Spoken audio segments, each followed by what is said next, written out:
Now we are going to tell you about a very scary serial killer. Sit back, but don't forget to subscribe and like. The terrifying things serial killer Ted Bundy did to his victims.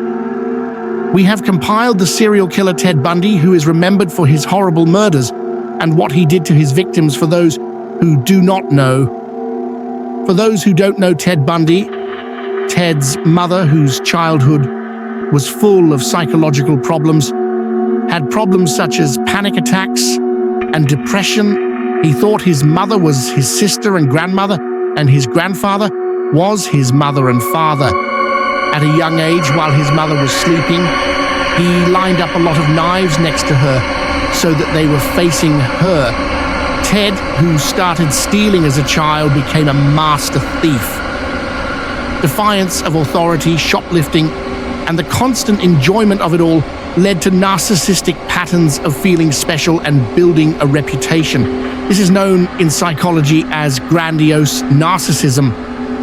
Ted, who felt lonely in crowds as he grew up and did not establish intimacy with anyone, became a law student and was interested in politics. But beneath his well-educated exterior lay a terrifying monster.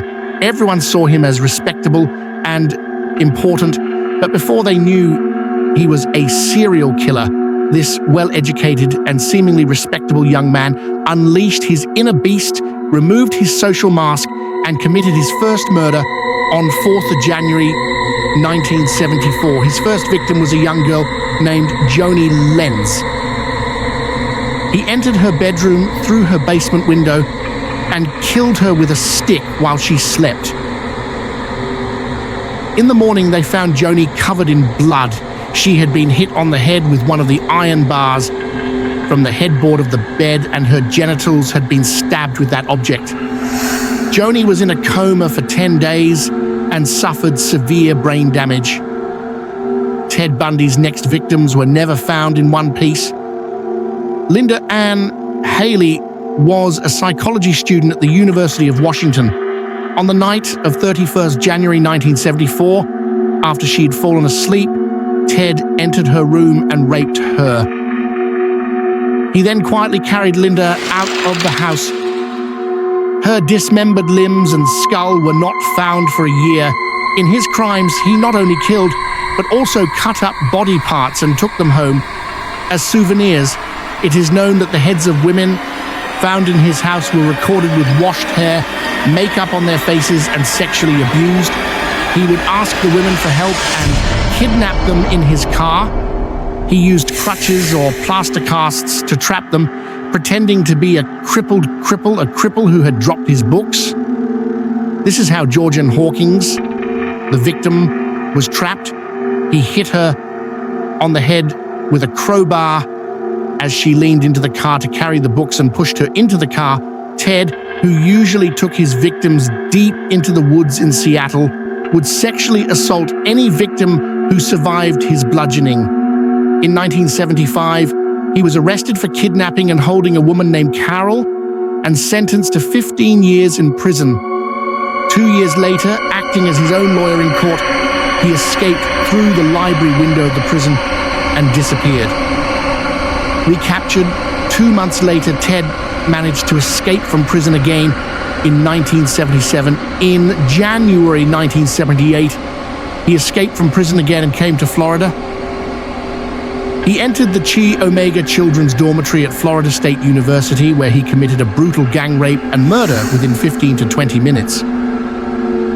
He beat 21-year-old Margaret Bowman to death with a pile of wood and decorated her with stockings. He beat 20-year-old Lisa Levy, then strangled her.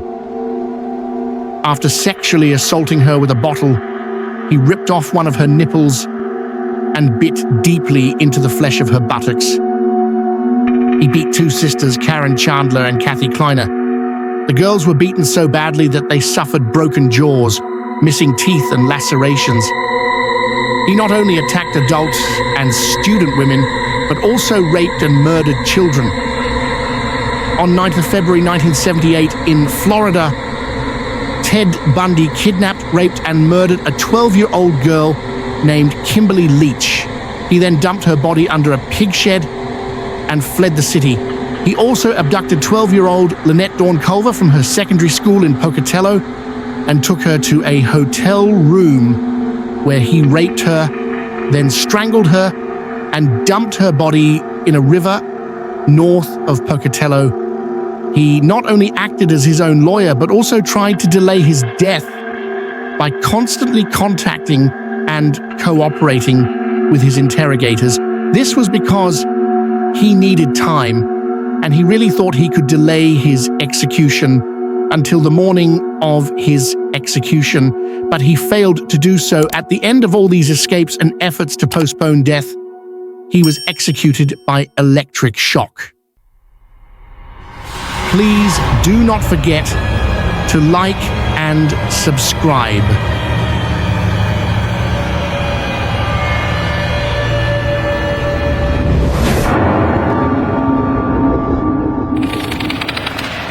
Please like and subscribe Horror In channel.